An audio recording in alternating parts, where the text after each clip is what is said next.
Hey, everybody, and welcome back to my podcast called It's Just Personal. Today, we are recording the 6th episode, which is kind of crazy to say. It's been 6 episodes, which means since I'm releasing them once a month, that's 6 months of podcast material for you guys. So I am stoked about today. The episode title is Wellness, That's What's Up. And today I've got with me someone who I've come to deeply appreciate and respect over the last year or so from when we met till now. And so welcome, Dr. Cody Hill. And yes, I said doctor. So yeah, welcome to the show. Say hi to our audience. Hey there. Thanks, Zach, for having me. Absolutely. So I'll tell you guys a brief story about how Cody and I met, and then we'll kind of dig into his story. I was introduced to Cody by a coworker, and honestly, I was having some pain in a knee. I was playing a lot of basketball at the time, and I was struggling to get healthy. And so somebody basically twisted my arm and said, you need to go see Dr. Hill. And I was explaining this the other day, and I don't have a great relationship with doctors or chiropractors as a general rule of thumb. And it's my fault. It's not their fault. It's my fault. I'm a typical guy, and I don't like going to the doctor, right? So anyway, I was eventually twisted my arm, and I went to Cody's practice called XSeed Chiropractic. And from the moment I walked in until now, I actually had an appointment yesterday, which is convenient. We've just developed a great relationship. And if you guys remember, that's what this podcast is all about. So what I'm saying is not only did Cody help with my ailments, but now we're sitting here together doing a podcast, and that just speaks to the value of relationships. So let's go ahead and dive into you, though. You're a 6th generation Montanan, is that correct? Yeah. Very nice. Yeah. So go ahead and tell us a little bit about you, kind of starting in the early years, and then we'll kind of get up to current here in a little bit. Okay. So born and raised Whitefish, Montana. 4th generation born and raised in Whitefish. 6th generation Montanan, like you said. My parents own Hill Brothers and Auto Body Towing, just up the hill south of town on Highway 93. I actually grew up in the office, so if you go in there to get an estimate, my dad's office was my bedroom that I shared with my middle brother. Is that the building or the room on the right as you enter? Okay. Yep. So down the hall to the right, that was my old bedroom. That's now my office. My Uncle Joe, his desk is where our living room used to be. Yes. So it's pretty cool. So I grew up there 0 to 5 years old. Grew up in the shop, watching my dad come in for dinner and then go get more work done. Blue collar family. I feel like that really set the tone for my morals, values, and ethics growing up as a young kid. Awesome. That is great. I have actually been in there to get an estimate before. And the other thing about that room to the right, isn't there like a lot of cool stuff in there? Yeah. I remember looking around, there's like baseball stuff and just old, like really cool relics. Yep. Yeah. My dad and uncles have always coached youth sports. Okay. So it's a little trophy case in there and all the pictures from the teams and sponsors. And there are a lot of trophies in there. Yeah. Yeah. Nice. Hill Brothers was always a team to reckon with growing up. That's great. Yeah. So did you actually work in the shop as a kid? Like what age did you start doing that? Well, Dad, we grew up next door, so we were in there sanding on an old fender that, was off a wrecked vehicle. But I started working in there probably junior high through high school. You got to sweep the floor before you can sand the fender. So went from sweeping the floors, hauling the trash, smashing the cardboard, getting it all hauled, to sanding cars, to priming, prepping, did a little bit of painting, and yeah. That's awesome. Yeah. That's called learning work ethic, right? For sure. For nice. Sure. Very good. So so you started in junior high, you said? Is that right? Correct. Okay. So did you ever kind of graduate, if you will, beyond some of the more, taking care of the trash, putting down the cardboard boxes? Like, what did that look like after that? Did you ever take kind of a different looking role with them? So, yeah. So sweeping floors, hauling trash, doing the dirty work, so to speak. And then the front shop is where cars are sanded, primed, sanded again, painted, clear coat. and then you clean the car and send it up on the hill for the customer to pick their car up. The back shop's where all the body work gets done. So actually fixing the frames and the deeper, heavier duty, more complex work, so to speak. Okay. And then the front shop's more prep, a lot of sanding, masking, sanding, masking, repeat. I'm starting to get the picture. Yeah. Yeah. And I may not work at an auto body shop as a result. Yeah. Yeah. So it's pretty tedious. Yeah. Grinding, long days, a lot of dust, Nice. It's warm. It's hot in the shop. You get the fans going, try and get some fresh air, That's sweating awesome. it out, breathing in dust. That is awesome. Yeah. I like it. Yeah. So how about high school? Where'd you go to school? Whitefish High. Okay, cool. Yeah. Did you play sports or do anything like that? So when I was younger, I dabbled in a lot of sports. Throughout high school, I just committed to baseball. Okay. And then I also like to ride dirt bikes and race motocross. And those 2 seasons overlap, which I wouldn't recommend doing those 2 sports at the same time. Your poor parents. It's hard to, spend a weekend at the track, racing a couple motos, and then go pitch 5 or 6 innings the next day. Body's a little sore. Yeah. Did the miles per hour on the pitch count start to go down a little bit after you? No. Always goes up. Yeah. Great answer. I love it. Well, I think that's important is that you mentioned to me the other day that not only did you play baseball in high school, but you've kind of developed an appreciation for giving back to that community now and where you're currently at. But before we get there, we're going to hit that in a minute. Did you play baseball in college? I chose not to. Okay. I was really torn. I've always thought I would, and I had a couple offers from smaller schools, and then I thought about walking on to a couple larger schools, but I just committed to getting my education and headed off to Bozeman. Do you think you made the right choice this many years later? I think so. Okay. Yeah. Good. No, I think that's great. Where'd you go to school? Montana State. Okay. Very nice. Yeah. Go Bobcats. Right? Yeah. Yeah. Got my bachelor's in exercise science, Okay. health and human development major. Spent a lot of time shadowing different providers in Bozeman, and I spent a little bit of time with the athletic training department. So I was on the sidelines for football season, which was really cool to see athletes firsthand and, see how the athletic training side of things works. And then once I was a junior, I was narrowing it down between PT, chiropractic, and PA school. And I was, battling between them and which was the best option, like any kid, young adult. You bet. Which one did you choose? Went with chiropractic. Yes. Yeah. I'm glad you did. Yeah, me too. I just like that at the time. I liked the, you can own your own business right out of the gate. You can have flexibility in your, work-life balance. And then you can also do what you want to do and help people how you want to help them without being as tied to, a hospital or someone else's clinic. And, you kind of have to stay the course with, following other people's rules if you follow. No, that makes sense. You have some freedom to care for people in the way that you want to be able to care for them, which is, I know, is important to you. So you had a 4-year degree from MSU. Yep. Help me out. How many years of school is required to become a doctor of chiropractic? So our program was 3.5. Okay.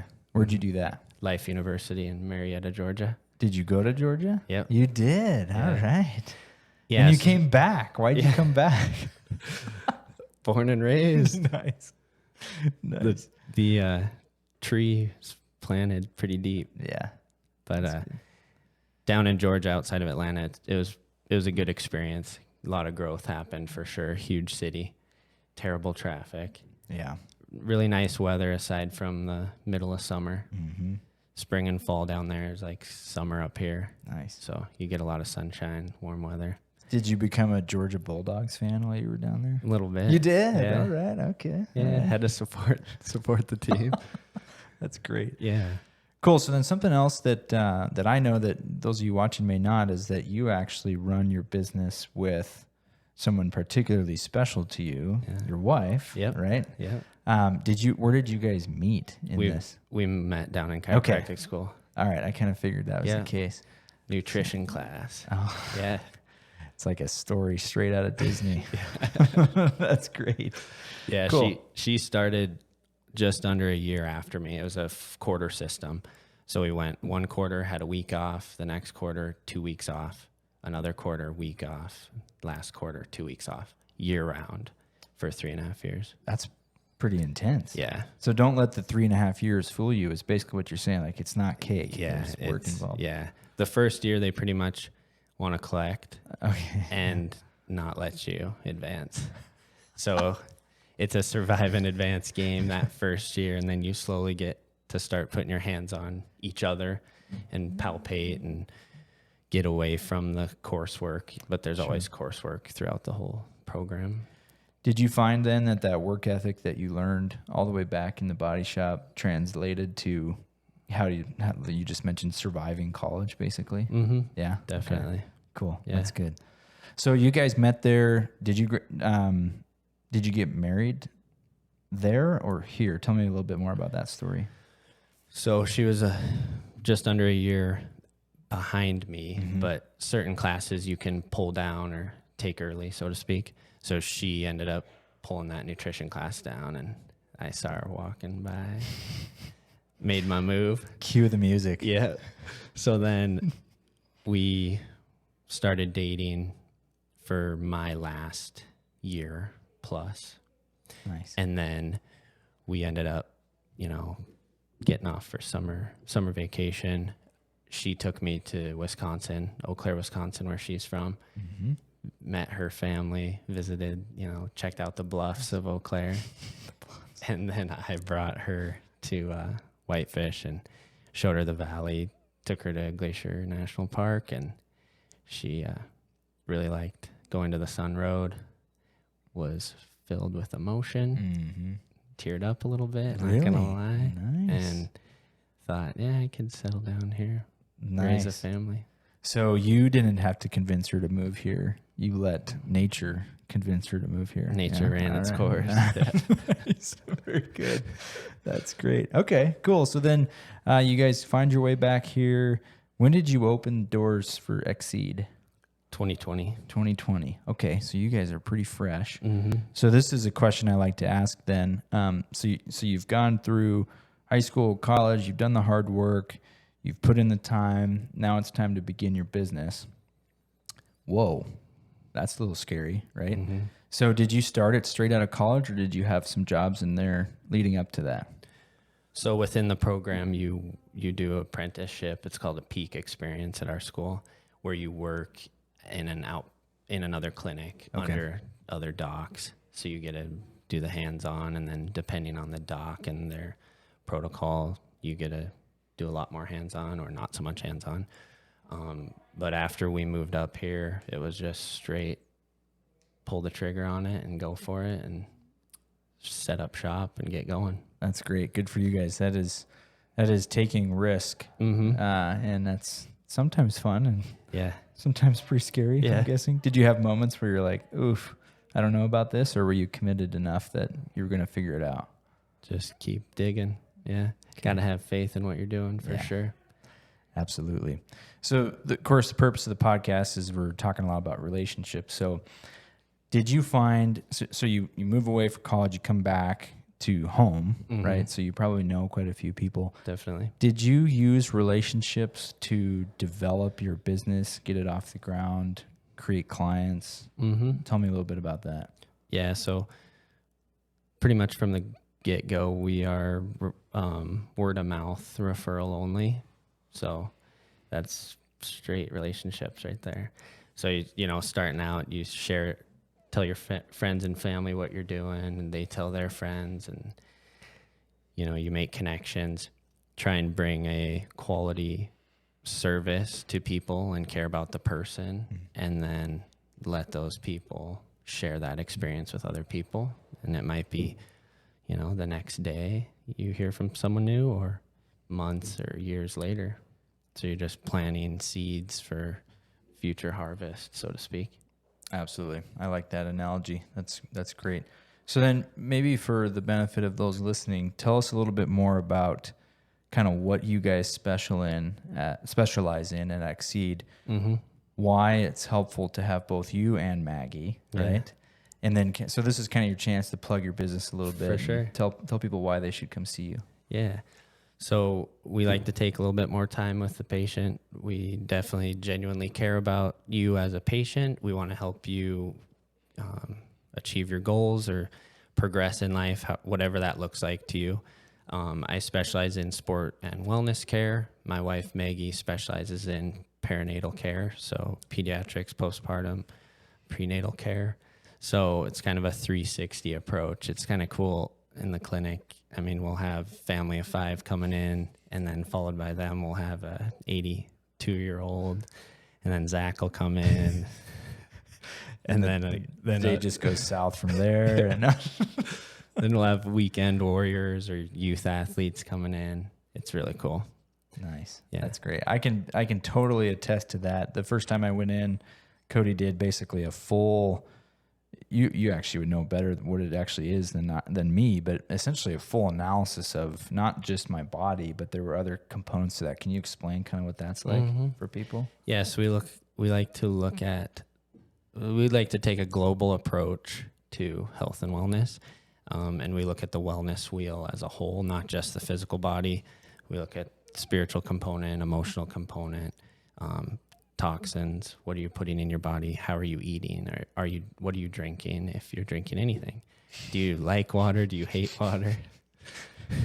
Are you asking me right now? I'm feeling like I'm being attacked. No, I'm just teasing. Thankfully I like water. It's just crazy. The emotional component to health is huge. A lot of people don't realize that emotions can manifest themselves into physical complaints. Other times it's a physical micro or macro trauma that you're dealing with, old nagging injury. So we like to put it all together. Some people are kind of surprised by some of the questions we ask, like, does that apply? And it's like, to us, it applies. And hopefully you'll learn how that applies as you work your way through the experience with us. That's great. Yep. I completely agree. The emotional side of things has a significant impact. And I think if people are attuned enough to their own personhood, then they'll see that. But sometimes they need somebody to coach them, right? And to open up that's a reality for them. And open up that sounds door. like kind of what you guys are doing for your clients. Definitely. Okay, cool. Yeah. That's great. Okay, so I did mention we're going to hit baseball for a little bit, right? So I want to talk a little bit about that. What do you do for the sport of baseball in the Flathead Valley? So I coach youth athletes. I'm coaching 13U team right now. Nice. Last year I coached 11 and 12-year-olds, and then 12-year-old all-star team. It's awesome, man. I love giving back. I had some really good and some really bad coaches growing up, as we all probably have. Yep. Some of my best coaches were my parents and my uncles. And I just feel like, I don't know if it's when you get to a certain age or a certain maturity level, but I feel like you get to that point where it's a moral obligation to give back to the generation behind you. And it's all worth it. It's awesome. I had one kid last year after the All-Star season ended. Everyone went their separate ways, back to school, all that.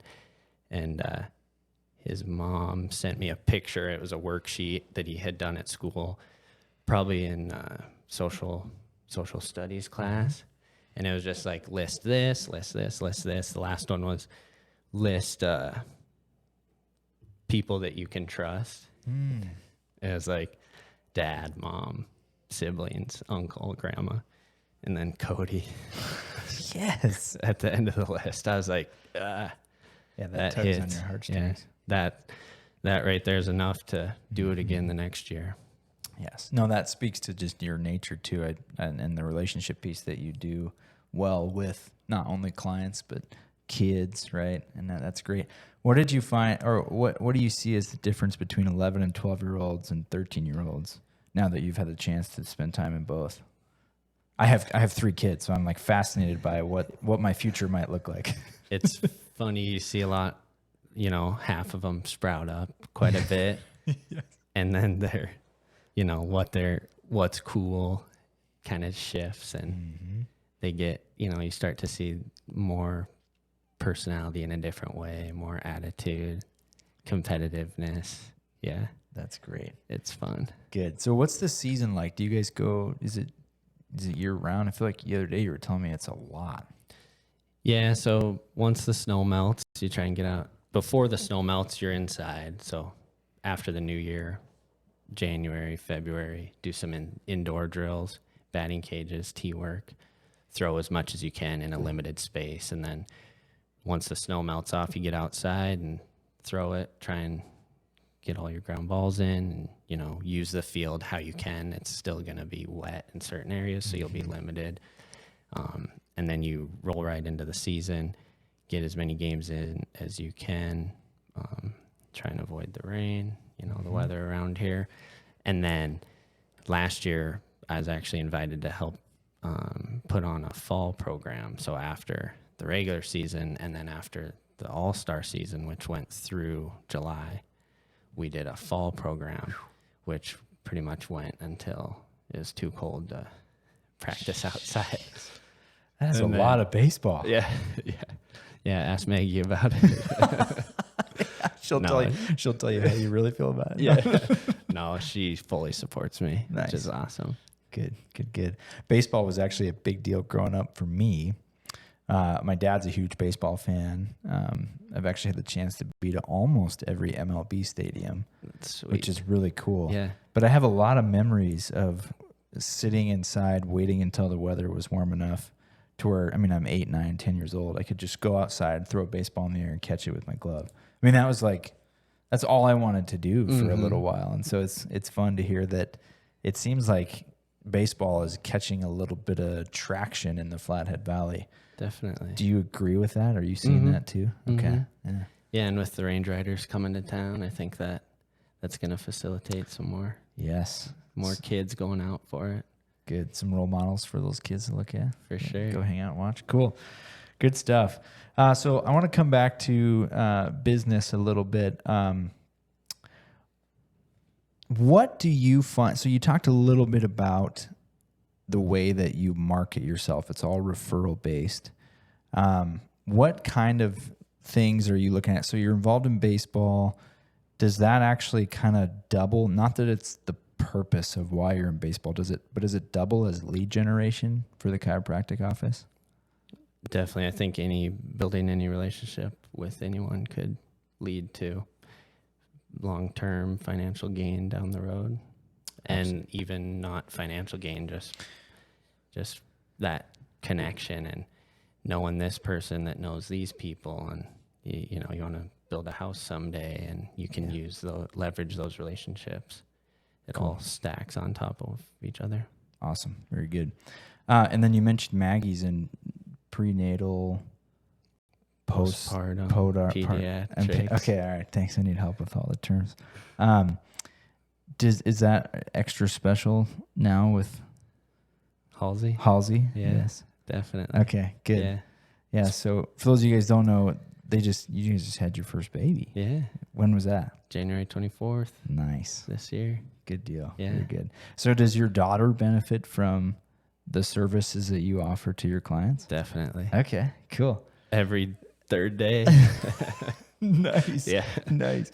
So that actually leads me to a question about, I had never thought that it would be important to have kids involved with somebody who's looking out for their wellness that's not a parent or whatnot. So why do you think it's important for parents to have their kids analyzed and taught and worked on appropriately within your office?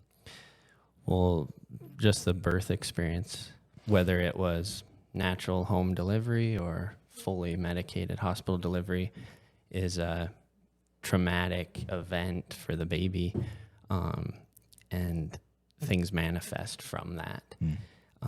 And then as they learn to latch, breastfeed with mom, try and go to the bathroom, adapt to this new world they're in, they face challenges, and a lot of times through chiropractic adjustments, which aren't what you think of like an adjustment on an adult. It's more like the pressure it takes to touch your eyelid with your eye shut or to check the ripeness of a tomato.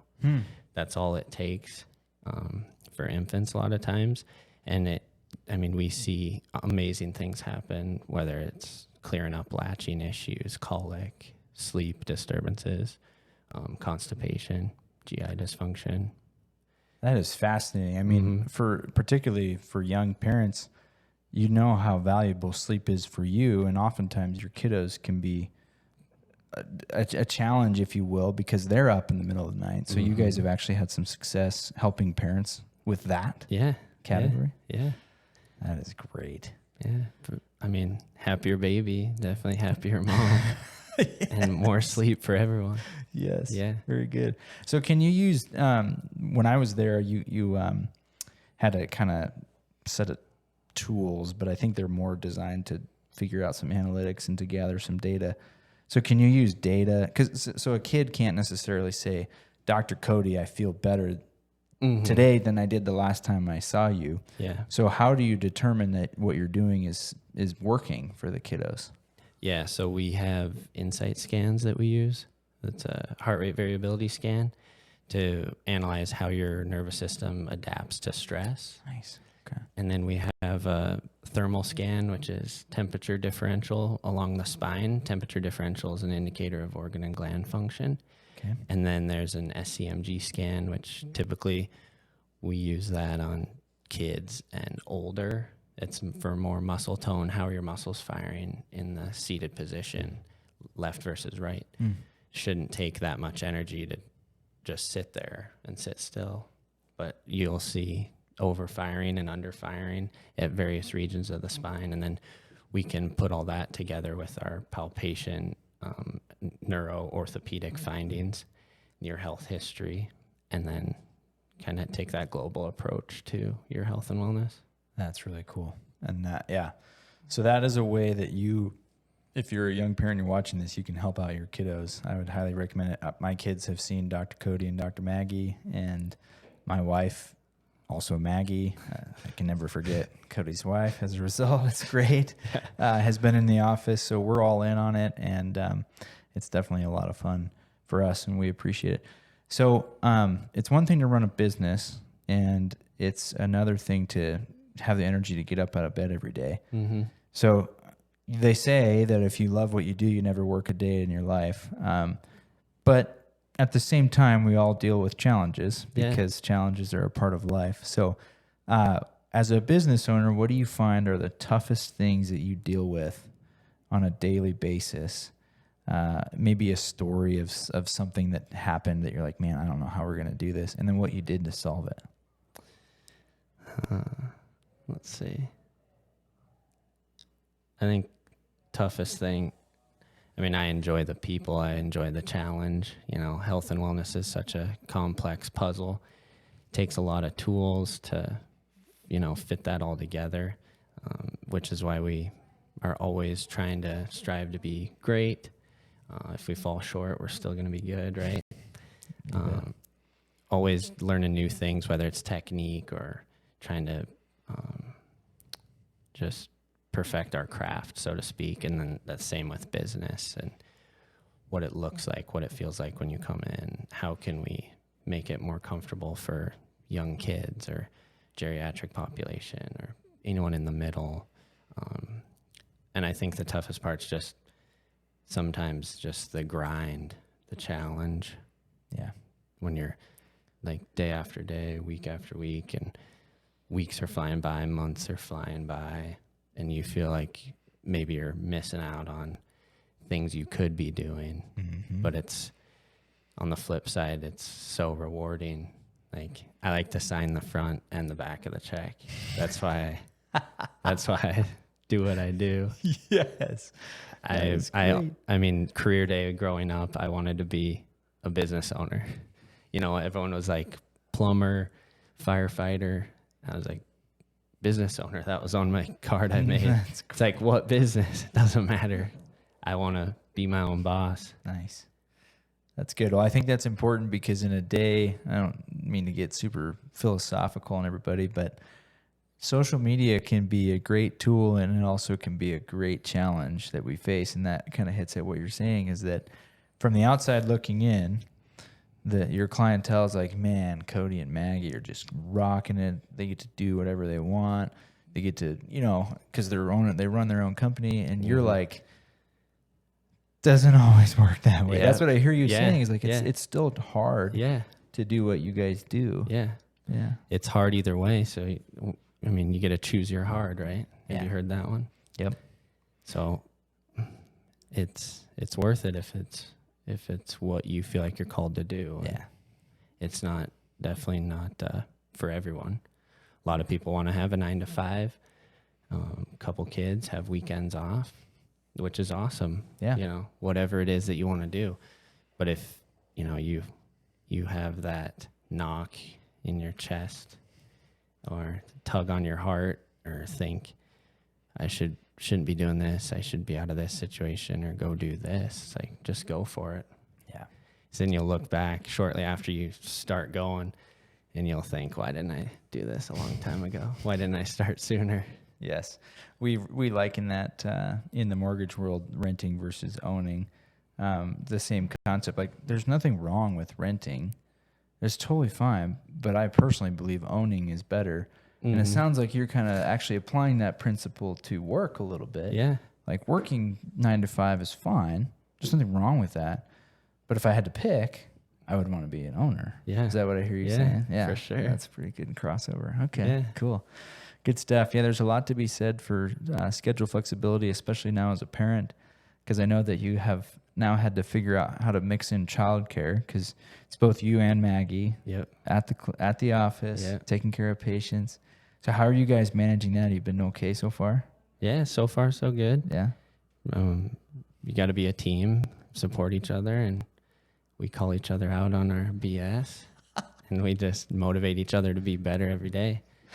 That's And great. We try our best to always pick up where the other one can't fill in, or not that we're picking up where the other one slacks off, but you fill the gaps as needed to keep, the day going around. Nice. And the interesting thing about our clinic right now is it's a two-person operation, just Maggie and I. So we're doing everything from sweeping and mopping the floor to taking care of patients. Yes. Just like back in the body shop. Yep. Same thing. Yep. I love it. Yeah. So when we, Maggie and I had a restaurant with my dad, the three of us, a while back, and you probably will get a kick out of this, but I worked in the restaurant business as a kid, and but I tell people it's not until I owned a restaurant that I was in the dish pit washing dishes on a Sunday afternoon. Yeah. Like it just, that's what happens. You put in the time and you do the work you have to make things work. So. Yeah. Yeah, you don't get the weekends off. No, you do not get weekends off. There's bookkeeping, cleaning, restocking supplies, all the stuff. This is great. Okay, so we've kind of painted the picture for why it's harder than it looks, but we've also painted the picture that it's totally worth it, right? So the last question I have for you, actually it's kind of two-part, but first I'll start here. Do you guys have anything exciting or new or something you want people to know about XSeed coming up in the future? Things that people can be looking forward to? What's going on for you guys in the coming year? Yeah, so a lot of growth is going to be happening. We're actually in the process of building out our new location. Sweet. So a real life, full size clinic. You get that joke if you've been in to see us or if you come in. Nice. So we'll get more elbow room. We'll grow as a team. We'll be able to hire on a few people, and then we'll be able to offer new, pretty exciting things. I won't get into detail about them, but it'll be pretty awesome. It's going to be a sweet experience for sure. What's the timeline, you think? I know it's impossible to answer, but take your best guess. This year, later this year, fingers crossed. Okay, Yeah. cool. Yeah. Good deal. Started from the ground up, so. Well, and if you don't know, you're also like building that, Yeah. right? Yeah. So there's work is where I'm going. It's For hard sure. work. For sure. Nice. Yeah. Even the coolest things. Cool. Well, why don't you, I like to give my guests the opportunity to just kind of throw out there an encouragement to people watching, whether maybe they're on the fence of that 9 to 5 to business ownership. Just kind of give some encouragement to those watching. Yeah. So like I said earlier, just if if there's a little voice inside your head that that's telling yourself, trying to convince yourself to go for it, and you feel that knock on your heart, I would recommend it. We've seen, it's pretty cool in the office. We've seen a good amount, couldn't put a percentage on it, but quite a few patients that came in to see us working for someone or doing XYZ. And then now we see them and they took that step and they are business owners. And Nice. we talked, during their appointments, like they would share, the steps they were taking or the hem hawing they were doing, and not saying it's because they came to see us, they're business owners, obviously, but it's cool to experience that and to be on the other side of it and like just nudge you can do it. It's all good. Go for it. Nice. That sounds like a great idea. I feel like there's a lot of times people don't get that encouragement. So if you can be that person to me, I might not think much of it. Like, oh, I gave them a little encouragement. To them, they're like, that's what I needed. I'm going to go do this. So you never know where the other person's at. So I love to be that encouragement for people, and right here for you, go do that. Burn the ships. Don't look back. Put your all in it and see where it takes you. I think that's great. And that honestly is a great way to end, because it concludes the concept of wellness, which is what you're describing, is that oftentimes these people that have these nags that aren't doing things, or they're saying no to them, that's possibly causing physical ailments for them. Mm-hmm. And so that helps encapsulate that concept of wellness. Would you agree with that? Yeah, definitely. Yeah. Awesome. Very good. Cool. Well, Cody, thanks for being here. I really appreciate it. Thank you guys for watching. That concludes our episode today. If you have other people that you would like me to interview, please feel free to reach out to me on my social media. I love the opportunity to talk with folks, and I specifically love the opportunity to create new relationships and to expand upon current ones. So thanks, Cody. Appreciate it. Thanks for having me, Zach.